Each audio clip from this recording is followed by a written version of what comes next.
Seguimos en Foro Nacional para la Democracia con Raúl Rodríguez e invitados.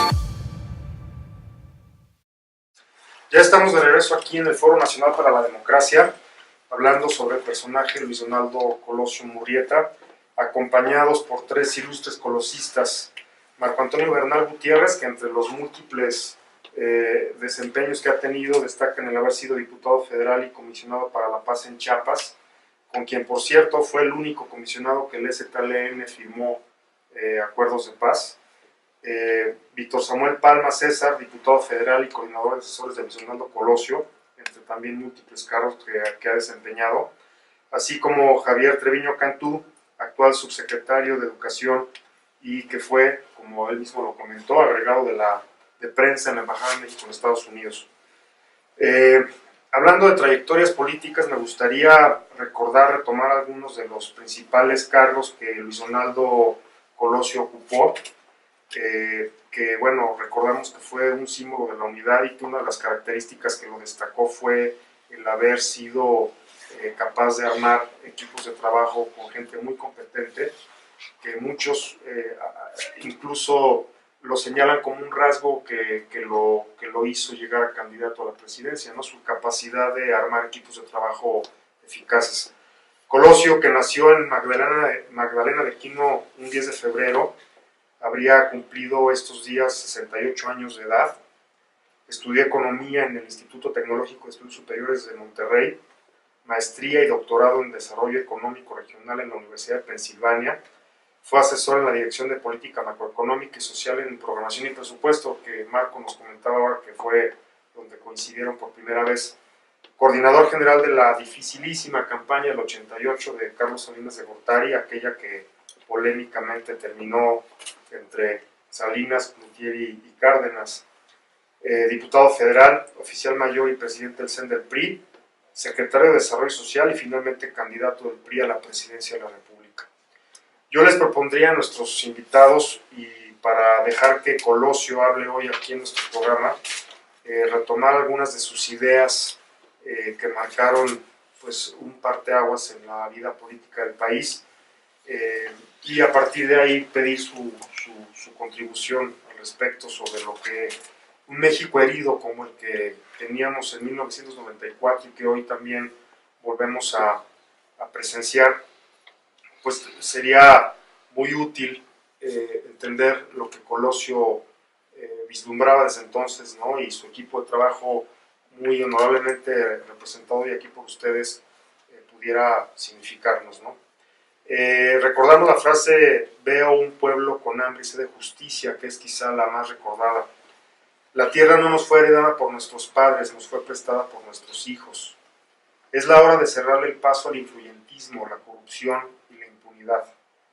Reitero que provengo de la cultura del esfuerzo y no del privilegio. Soy un hombre de trabajo que confía más en los hechos que en las palabras. Y para dar pie a su opinión, que es, digamos, lo que quisiéramos hoy contribuir a quienes nos hacen favor de vernos aquí hoy en el país, en el Foro Nacional para la Democracia, me gustaría dejar en la mesa la idea central que el 4 de marzo del 94 Colosio pronunció y que se resume en esta idea. El gran reclamo de México es la democracia. El país quiere ejercerla a cabalidad. México exige y nosotros responderemos. Por favor. ¿Empiezo? Sí, por favor. No, bueno, yo creo que el trabajo que realizábamos, quienes trabajábamos con Luis Donaldo, era estructuralmente y metodológicamente muy sólido, porque realmente era el candidato Colosio el que nos daba las instrucciones muy claras al equipo.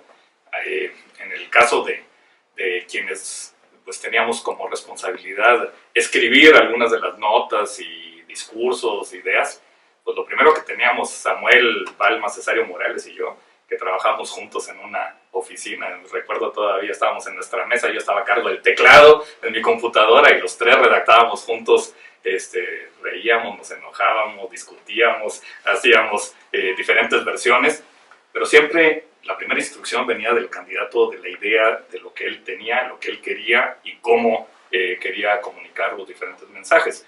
El discurso al que tú te refieres del 6 de marzo de 1994, pues fue muy claro en las reuniones que tuvimos con Luis Donaldo, Samuel Cesario y yo al principio, en donde nos dio clarísimo lo que él quería en ese mensaje.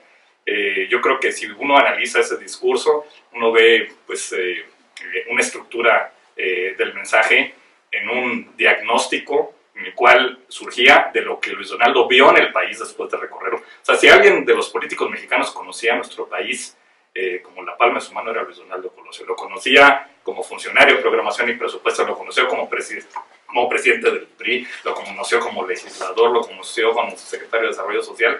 Tenía una claridad, pero en esa primera etapa de la campaña, desde que tomó protesta pues el 8 de diciembre como candidato del PRI de 1993, después de su nominación el 28 de noviembre, hasta el 6 de marzo que pronunció ese discurso, pues había recorrido el país, tenía muy clara su visión, y por eso esa primera parte del discurso, nos decía Luis Donaldo, era el México que él veía, era muy importante. Y luego, después del diagnóstico, viene la propuesta. Entonces, cuando habla de es la hora de hacer esto, lo otro, y plantear esta reforma en la vida de la República, pues también era muy claro lo que Luis Donaldo Colosio quería, y nosotros pues, simplemente estábamos trabajando con él como redactores de los diferentes mensajes.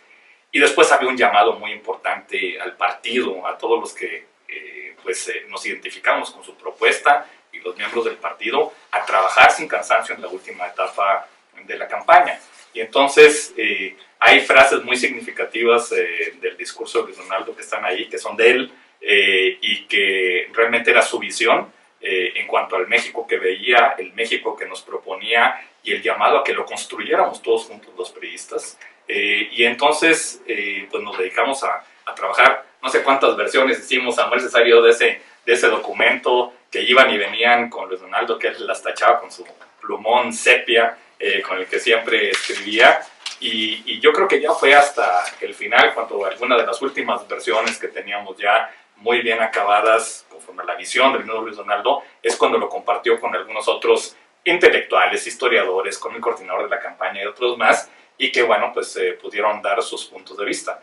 Pero es una pieza, yo por eso admiro mucho a quienes escriben discursos. Realmente es una tarea difícil, complicada, es una obra de arte realmente, y en donde se requiere una visión muy clara, una estructura muy clara, y luego ponerse a trabajar y a redondear las ideas, las frases.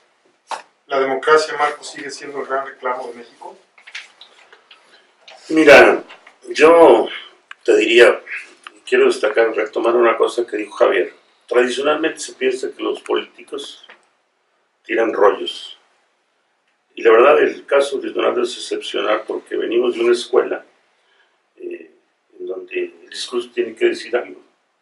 Primero tiene que tener sustancia. O sea, no es un rollo para que la gente se entretenga, no es una arenga pública nada más. Primero tiene que tener un diagnóstico de las cosas que tiene que ver con propuestas reales que un candidato le hace a la sociedad. Segundo, yo creo que Luis Donaldo tenía una característica que es muy difícil combinar. La primera es que sabía ser hombre de partido, era hombre de partido, había presidido el PRI. De hecho, en la asamblea que él dirige es donde se transforma la estructura del partido y es la que más o menos actualmente sobrevive. Pero también sabía ser líder nacional de otras formaciones. Esa era la virtud que tenía como político. No abandonaba sus raíces de partido, pero tenía la capacidad de desdoblarse para dirigirse a la sociedad entera. Y una de las preocupaciones fundamentales que él vivía era la democracia.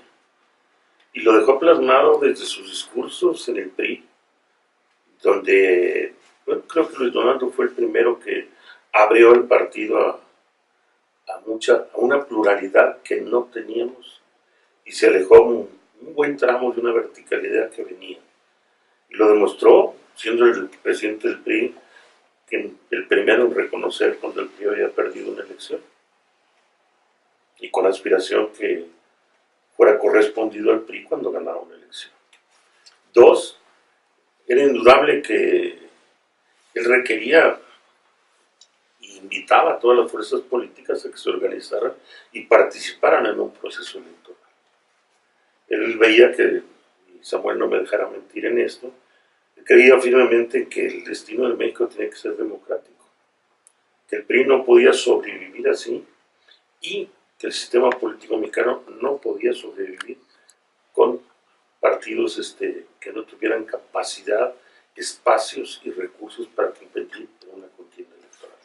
Gracias, Marco. Vamos a una pausa antes de escuchar la opinión de Samuel, pero me gustaría retomar para concluir la idea de Marco que él decía que él temía a la incompetencia política, no a la competencia. De hecho, y un rasgo adicional de él es que tenía muchos amigos en la oposición, ¿no? Que retoma un poco esta idea que comentas de pluralidad, ¿no? Vivía él esta genuina identificación con las expresiones de partidistas y políticas del país, ¿no? Bueno, pues vamos a un corte y regresamos. Estás escuchando Foro Nacional para la Democracia. Foro Nacional para la Democracia. Con Raúl Rodríguez.